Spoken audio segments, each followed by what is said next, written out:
Udah aja.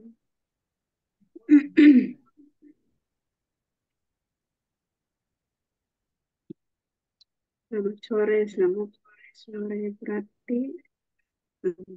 Assalamualaikum warahmatullahi wabarakatuh. Perkenalkan saya Firin Danafur dengan NIM 200201097. Demikian saya akan mempresentasikan materi dari 10 tema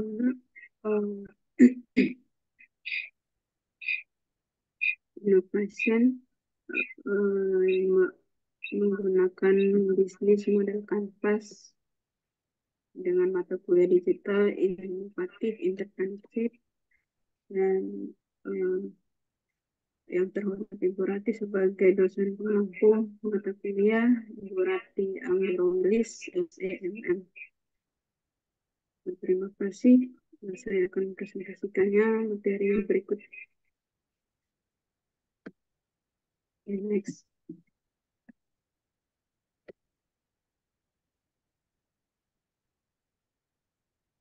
Model bisnis ini di suatu model bisnis menggambarkan pemikiran tentang bagaimana sebuah organisasi menciptakan, memberikan, dan menangkap nilai-nilai, baik itu ekonomi sosial ataupun bentuk-bentuk nilai lainnya.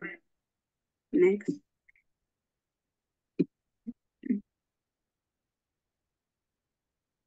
BMC atau Business Model Canvas ini merupakan suatu kerangka kerja yang membahas model bisnis dengan disajikan dalam bentuk visual berupa kanvas, lukisan agar dapat dimengerti dan dipahami dengan mudah. Model ini digunakan untuk menjelaskan, memvisualisasikan, menilai, dan mengubah suatu model bisnis agar mampu menghasilkan kinerja yang lebih optimal. Yang pertama adalah pencipta Alexander Otis Water pada tahun 2005. Kemudian dapat digunakan oleh semua lini masa bisnis tanpa batas sektor usahanya. Kemudian tujuan analisa kekuatan dan kekurangan dalam bisnis. Next.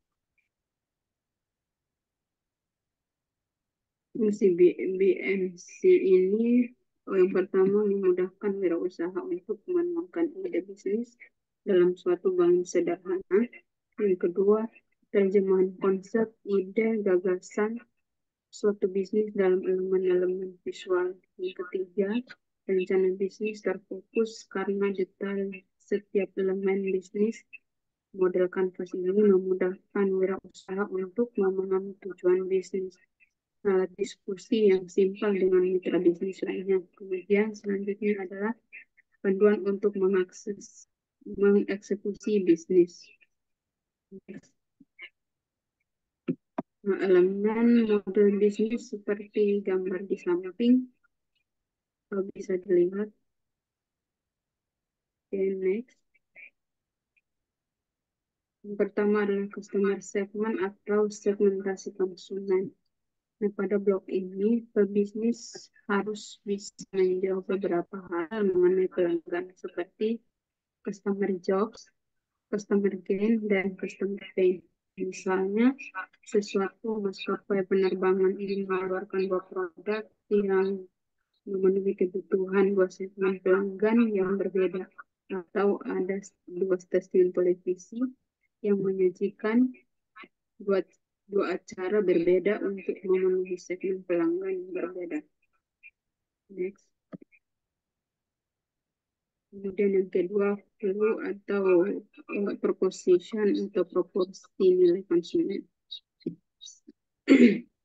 Seperti ini merupakan keunggulan produk, apa saja sesungguhnya poin-poin yang dapat mendatangkan manfaat yang ditawarkan bisnis atau perusahaan bagi customer segmennya. Yang pertama, produk dan service. Yang kedua, brand relief. Atau yang ketiga adalah gen creators. Seperti contoh di samping ada bisnis model yang pertama customer, kemudian distributor channel, terus customer relationship, terus care capabilities, kemudian partner network, cost, struktur dan uh, revenue model, kemudian flow atau proposition. Next. Ketiga adalah channel atau saluran.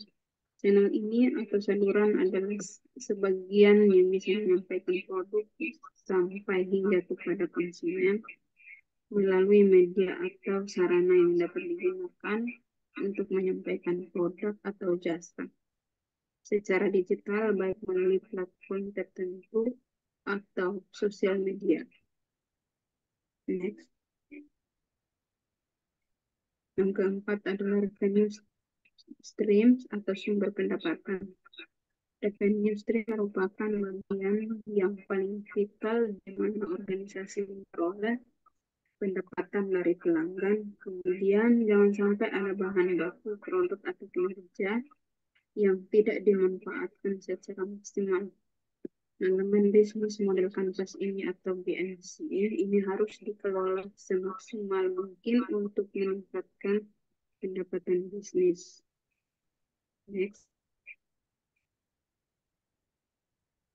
Kemudian yang kelima, key resource atau sumber daya adalah key resource adalah sekat dalam bisnis model kanvas yang berisikan daftar sumber daya yang selanjutnya direncanakan dan dimiliki perusahaan untuk mewujudkan proposition mereka. Nah, semua jenis sumber daya, mulai dari pengelolaan bahan baku, mengontrol stok barang, penataan sumber daya manusia, dan penataan proses operasional menjadi perhatian dalam membuat bisnis model kanvas.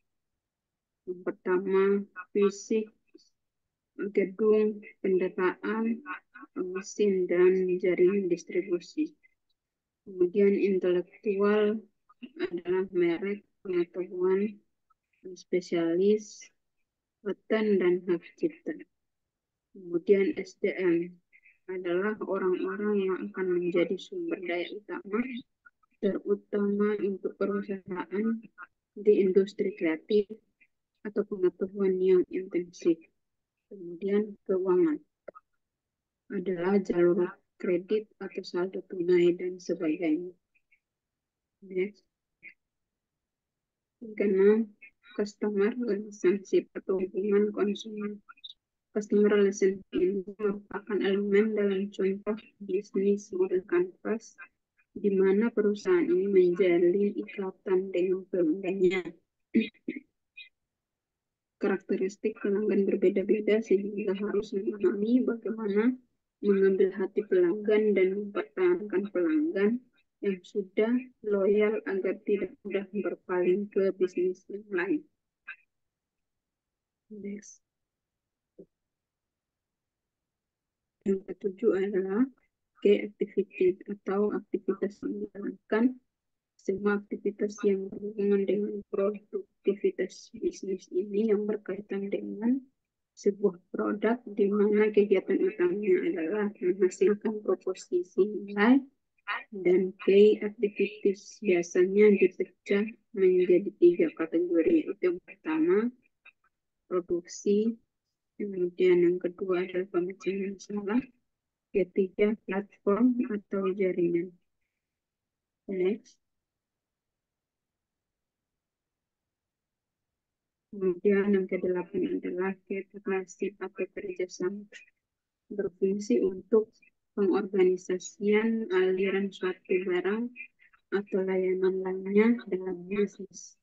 Biasanya ada 3 alasan untuk menciptakan kemitraan, misalnya skala ekonomi, pengurangan risiko, dan ketidakpastian. Juga di akuisisi sumber daya atau aktivitas.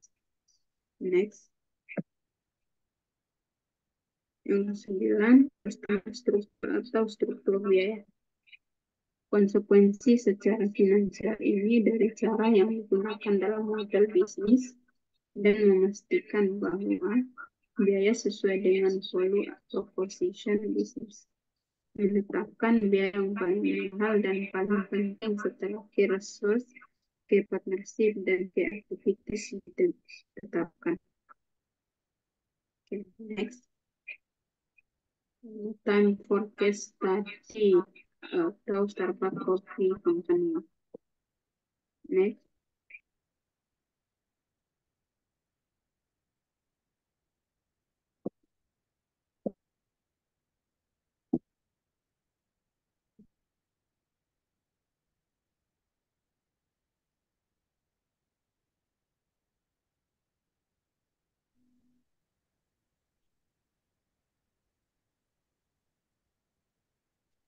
Starbucks Business Model Canvas. Pertama ke partners, kemudian ke activities, ke research, kemudian flow atau proposition, kemudian ada customer relations dan customer segment, kemudian channel, terus cost struktur dan revenue stream. Next.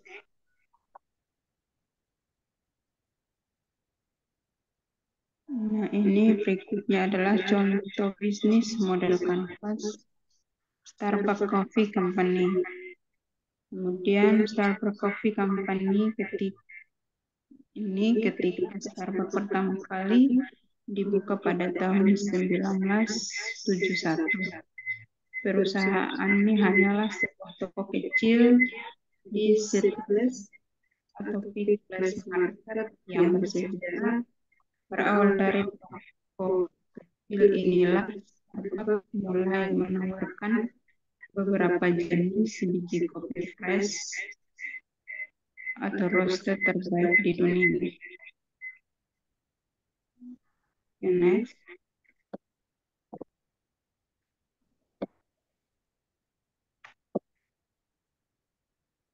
Yang pertama, customer segment atau tipe of segmentation. Kemudian demografi, ada geografi, psikografik, dan behavioral. Kemudian segmen kriteria mulai dari umur, kemudian income level, proposition, region, dan selanjutnya ditargetkan oleh Starbucks Coffee Company. Next.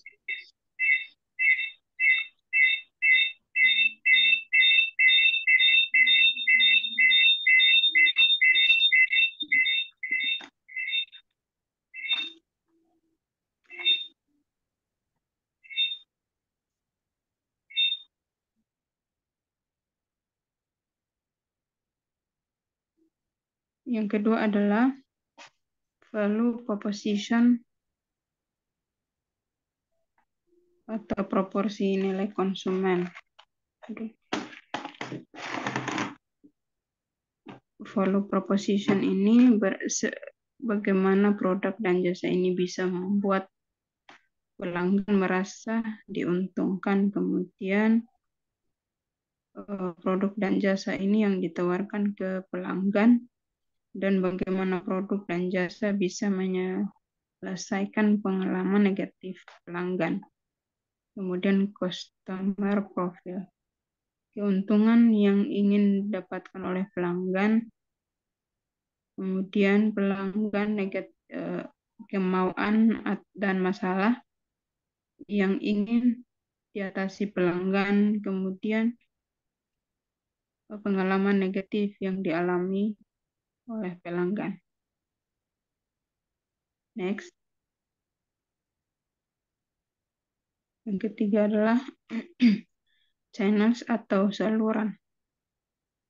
Nah, di bawah ini adalah channel-channel yang biasa digunakan untuk Yang pertama adalah agen brokers, kemudian turun ke manufacturers, terus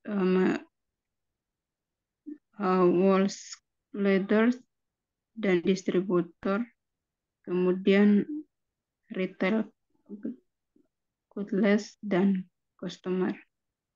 Ya, jelas ini. Kemudian yang keempat adalah revenue stream atau sumber pendapatan. Pendapatan Starbucks di 2017 sampai 2021 adalah meningkat sebesar 30.000. Nah, sebagai informasi, Starbucks ini menjadi perusahaan makanan cepat saji dan restoran terbesar di dunia dengan pendapatan mencapai 24,1 miliar dan laba bersih sebesar 1,3 miliar pada Agustus 2020. Next. Kemudian yang kelima adalah key resource atau sumber daya. Selain pemasukan dari penjualan barang secara langsung, model bisnis ini mampu menjaring mitra franchise di seluruh Indonesia, jadi siapapun boleh bergabung dalam bisnis coffee shop ini. Next. Yang keenam adalah customer relationship atau hubungan konsumen. Hubungan pelanggan atau selanjutnya kita sebut dengan customer relationship adalah strategi sebuah bisnis dalam membangun dan memelihara hubungan yang kuat dengan pelanggannya. Seperti gambar di samping, bisa dilihat Starbucks customer is changing. Next. Kemudian yang ke-7 ya. Aktivitas atau aktivitas yang dijalankan adalah Starbucks aktivitas bisa dibaca, hanya agak kecil, nggak bisa baca yang jelas. Lanjut berikutnya, partnership atau kerjasama. Seperti gambar di samping, distribusi channel ini mulai dari Coffee Bean atau kemudian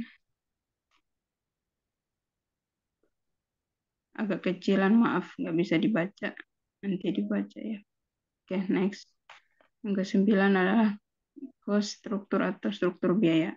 Nah, akumulasi biaya produksi ini sebagai bahan langganan atau buruh langganan, kemudian naik biaya tak langsung atau biaya primer, kemudian naik lagi biaya komersil atau biaya pabrik, dan total operasi cost.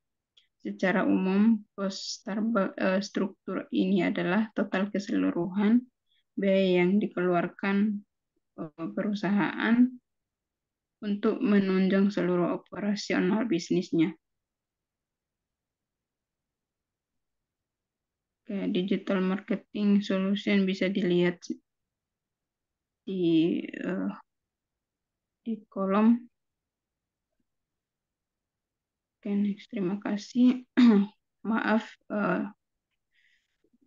tidak bisa membaca semua karena hurufnya kecil, karena saya pakai HP, laptopnya lagi lemot, jadi nggak bisa digunakan lagi. Maaf jika ada kata yang tidak sesuai dengan materi, mohon dimaafkan. Demikian presentasi ini saya akhiri. Assalamualaikum warahmatullahi wabarakatuh.